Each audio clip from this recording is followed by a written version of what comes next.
It's Monday, February 27th, and this is now on HNN. New video shows a Nanakuli home up in flames. The latest details coming up. The U.S. Supreme Court examines arguments against President Biden's student loan forgiveness plan. Decisions will impact millions of borrowers across the nation. Plus, strong winds anticipated to blow through the state. A look at your forecast just ahead. These stories and more coming up on This Is Now.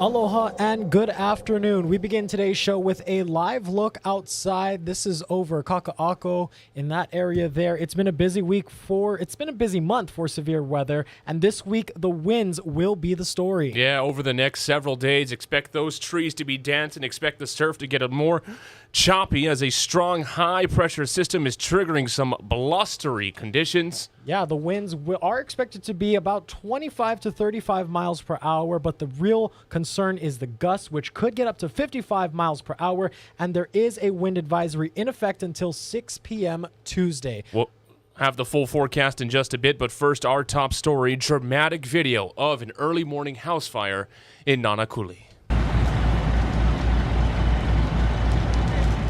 Take a look at this video captured by a neighbor showing huge flames rising from the single-story home. It happened around 7:20 this morning on Ulehava Road. 12 HFD units with 37 personnel responded to the fire. Firefighters extinguished the blaze just after 8 a.m. No injuries were reported. Today, there's new information on how the COVID-19 pandemic may have started. The Department of Energy says it has data that supports a theory that the COVID outbreak began with a laboratory leak in Wuhan, China.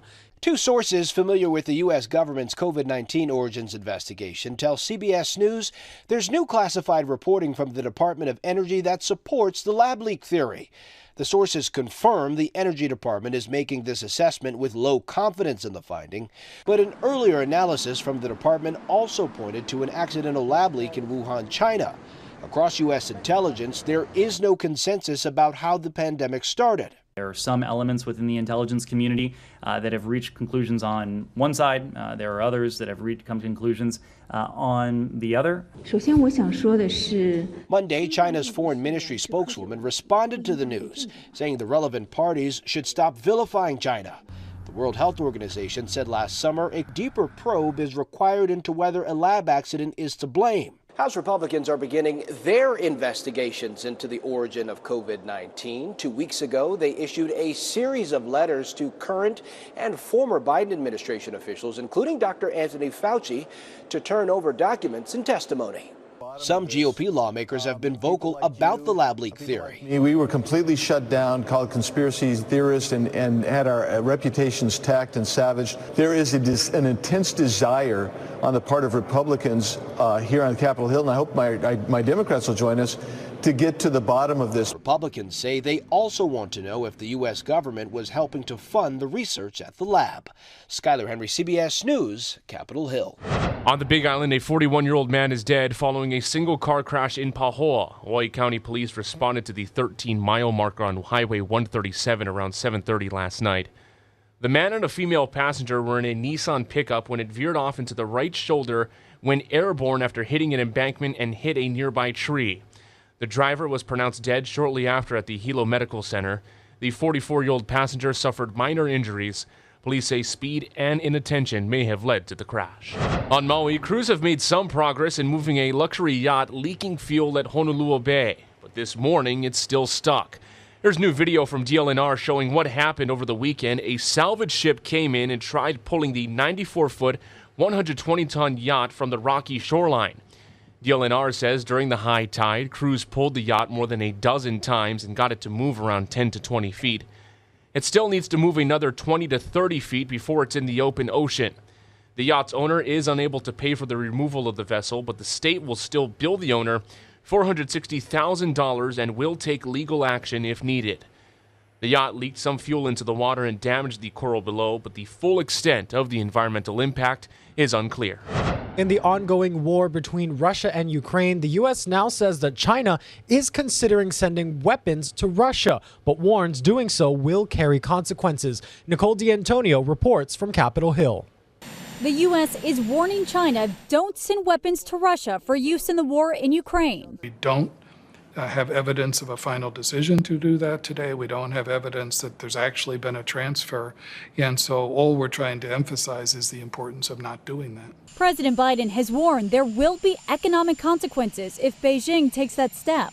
It would be the same line everyone else would have crossed. In other words, we impose severe sanctions on anyone who has done that. China insists it remains interested in a peaceful resolution in Ukraine and accuses the U.S. of fueling the fight by sending weapons to Ukraine. The U.S. has supplied billions of dollars worth of weapons to Ukraine. Ukraine is now asking for the U.S. to send F-16 fighter jets as well. The Biden administration says it's not prepared to do that yet, despite support from some Republicans on Capitol Hill. We need to put everything we have into there. I know the administration says as long as it takes. I think with the right weapons, it shouldn't take so long. As the war enters its second year, fighting continues in eastern Ukraine. The city of Bakhmut has been decimated, with both sides battling for control. Nicole D'Antonio, CBS News, Capitol Hill. Now, the United Nations Secretary General announced Monday that the UN has documented hundreds of cases of human rights abuses by Russian forces in Ukraine, including kidnappings, rape, and torture.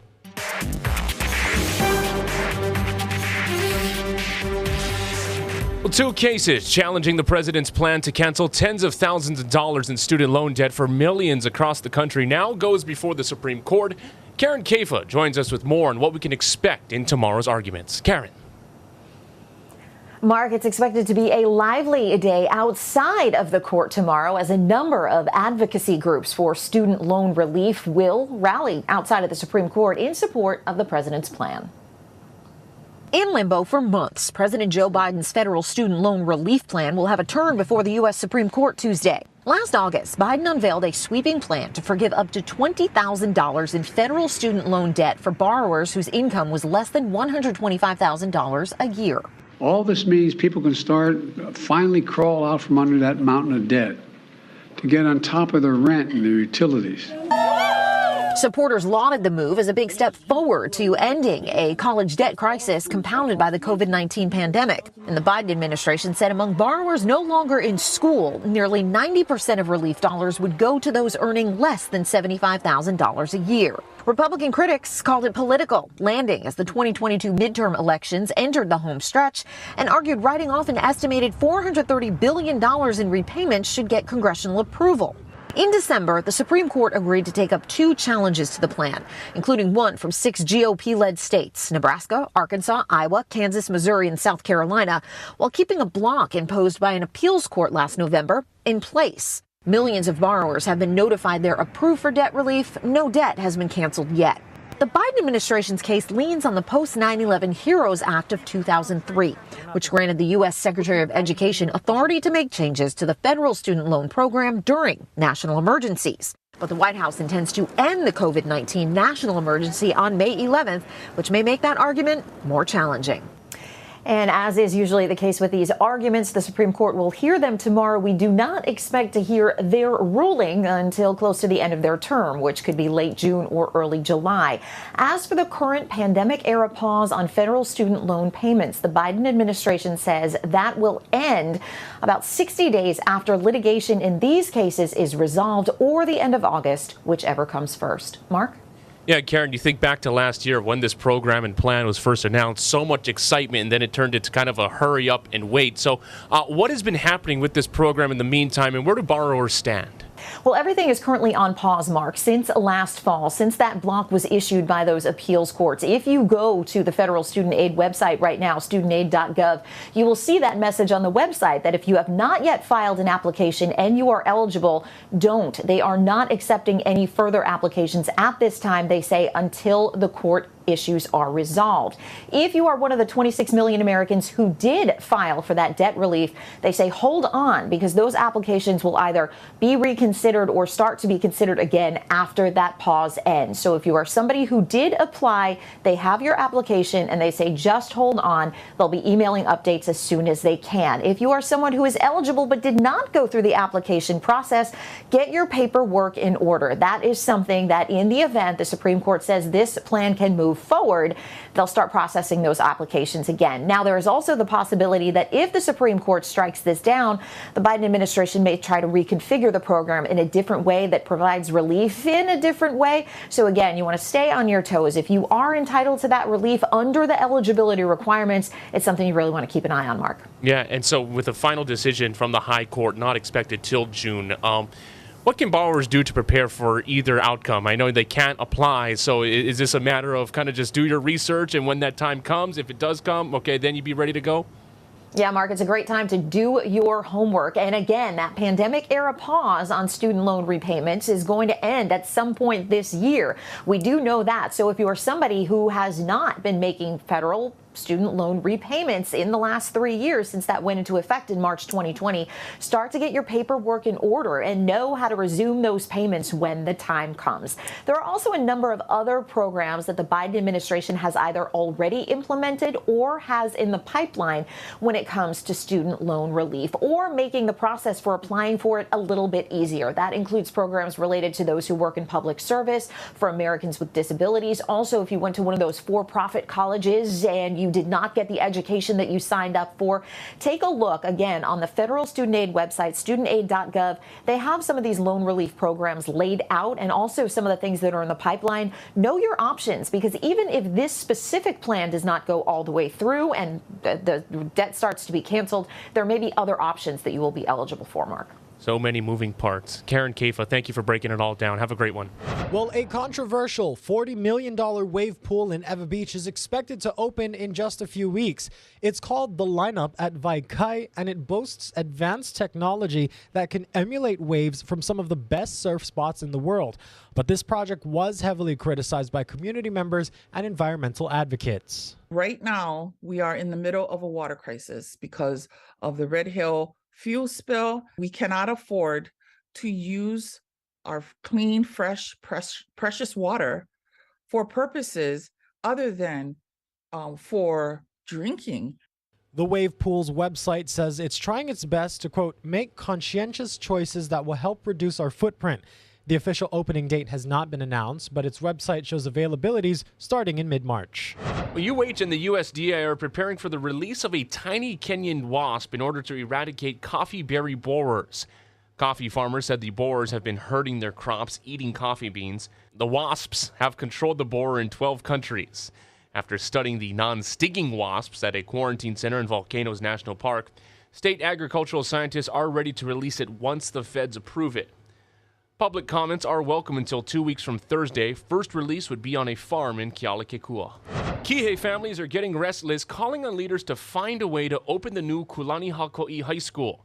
The $16 million campus is ready for students, but the State Land Use Commission says the Department of Education first needs to comply with an order it gave 10 years ago to build a pedestrian bridge over nearby Pi'ilani Highway.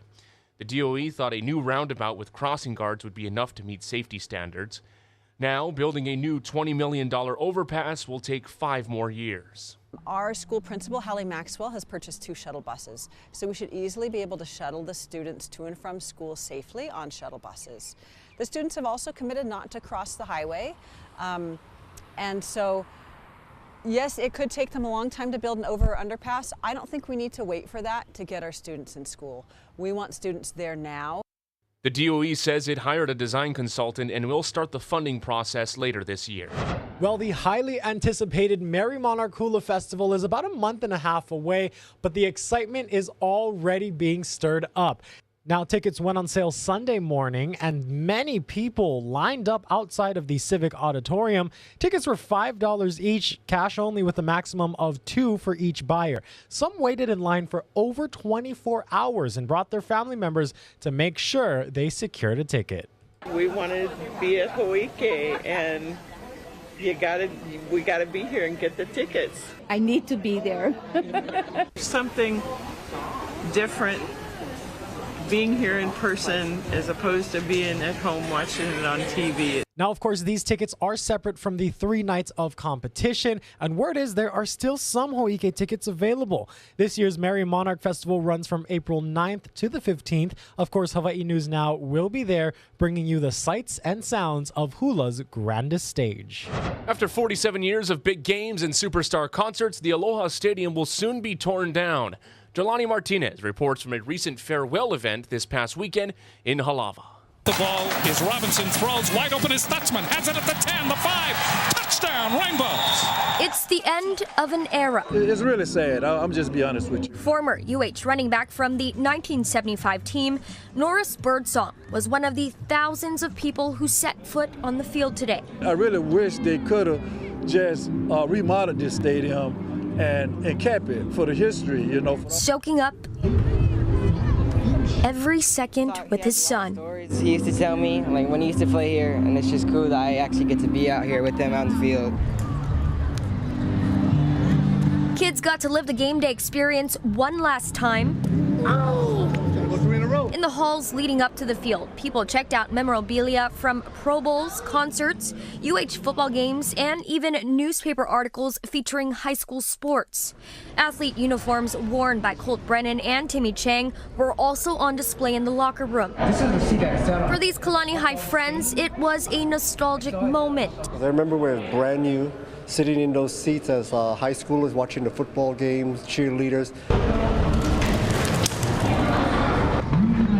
There was a time where we could bring in our backpacks, we would sneak in on our food, so we didn't have to pay. Some people even brought home a piece of Aloha Stadium by purchasing the back of the seats. And of course, get a piece of history. I needed to have something. You can have the whole seat, but I can't anchor it to my house, so just gonna have to get pinned up against the wall somewhere. Now it's time to make way for a new stadium. The state hopes to open by 2027 with shops, hotels, and entertainment venues to add to the development over 20 years. I just hope the new stadium it gives us as many great memories as the previous one did, with comfortable seats and legroom. I would just like to see a new home for the Hawaii people and for our visitors, so that we can all come together and have fun again. Jelani Martinez, Hawaii News Now. End of an era. Thank you very much, Jelani. Let's give you another look outside right now. Well, all month long, week in, week out, it's either been the rain or the wind. This week, the wind is the story. Here's Guy Hoggy with the forecast.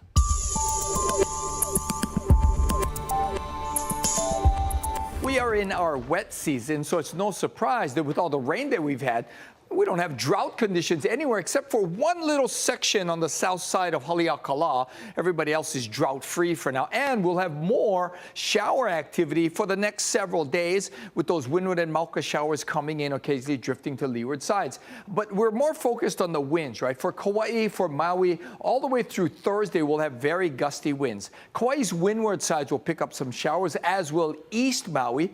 But Maui expected to be a little bit windier than over on Kauai. Still, we're talking about winds in upwards of 50 miles an hour, and pretty much the same for parts of Hawaii Island. Kona side going to be not so windy, but up towards North Kona is going to be windy, and Kona likely get some afternoon showers. The Hilo side, they'll get those passing showers, especially in the morning and in the evening. Well, time now to take a look at what the internet is talking about, and this could catch on. A pilot program in Britain testing out a 4-day work week says 91% of the companies involved could make it permanent. Scott McFarlane has the story. One fewer day each week of the alarm clock and the morning commute. John Burns says once his software company in Baltimore instituted a 32-hour work week, the productivity of his 37 employees increased, and so did profits. We've asked the employees to ruthlessly look at their work, get rid of extraneous meetings, extraneous phone calls, paperwork, things of this nature, and reduce down the amount of wasted work. The COVID stay-at-home orders gave millions of workers their first taste of flexible work arrangements, and some employers discovered less can be more. A CBS News review finds at least a half dozen states, to varying degrees, are now considering legislation to make 4-day work weeks more common, including Maryland, where new legislation would offer companies that institute shorter work weeks a tax break. Maryland Delegate Vaughn Stewart is one of the bill's sponsors. We're thinking that with more hours of rest, workers are going to be able to function better. Employees in 4-day-a-week studies have reported less stress and less burnout and better physical health. New legislation in New York, California, and in the U.S. Congress would require companies that work employees more than 32 hours a week to pay overtime. Similar proposals have failed in the past. California's Chamber of Commerce called it a job killer not suited for all employers. Even supporters of the 4-day work week acknowledge it's not for everyone. Absolutely. We don't think this is something that every single industry and every single business can do. But that's what we want to study. Supporters of that Maryland legislation argue it should include a broad range of workers, white collars, blue collars, to include the entire spectrum of the workforce to make it more effective. Scott McFarland, CBS News, Washington. Well, there are more talkers coming out of the 2023 Screen Actors Guild Award, and Entertainment Tonight was there and recaps it for us now. Aloha, Dylan. It was a great evening for all the winners at the SAG Awards, but there was one cast in particular that had a night for the ages. And the actor goes to Everything, Everywhere, All at Once. With its big win for outstanding performance by a cast in a motion picture, Everything, Everywhere broke the record for awards won by a single film, taking home 4 of the show's top prizes. And the actor goes to Michelle.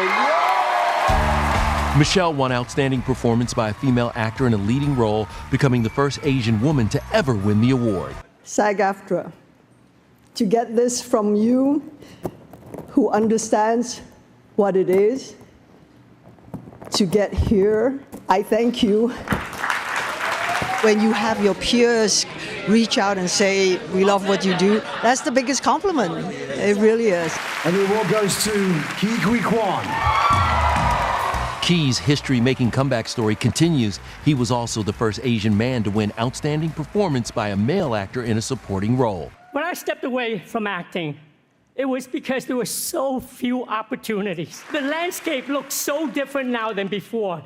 And rounding out Everything Everywhere's big night, Jamie Lee Curtis walked away with the statuette for Outstanding Performance by a Female Actor in a Supporting Role. You did it, Jamie. I know. I mean, you seemed pretty shocked when they said your name. Totally shocked. Are you kidding? Jamie Lee Curtis, Everything Everywhere. Hey, and make sure you tune into ET tonight for more backstage SAG Awards coverage, including our exclusive interview with Sally Field, Crash by Andrew Garfield after her Lifetime Achievement Award, plus all the couples, the reunions, the fashion, and interviews with the winners. You don't want to miss it. For Entertainment Tonight, I'm Kevin Frazier. Well, award season is always a great time. Now to some good news. What a weekend it was in southwestern Japan. Some fun video to show right now where more than 100 T-Rexes took over a beach for a T-Rex race. Wow. It's what it sounds like. Participants in dinosaur outfits storming the beach. They're so cute. Look at those. What a creation. Now, this is apparently a regular event. The first time it's happened since COVID, and the first time it's been in the Kochi Prefecture. Fun fact, one Halloween when I was living in the Bay Area, that was my costume, walking around the streets of San Francisco. I think you need to bring it back, Mark. Bring it back here. And one day, maybe Halloween, we're going to have you on This Is Now, dressed as a dinosaur, as a T-Rex. Not obnoxious at all, taking it to, restaurants and, just going out in public and different establishments. It's so cute. Hey, guys, thank you so much for watching. Once again, keep an eye out for those strong winds happening. Our First Alert weather team is tracking it all, and Mark is back first at 4 on KHNL. Have a great day, everyone.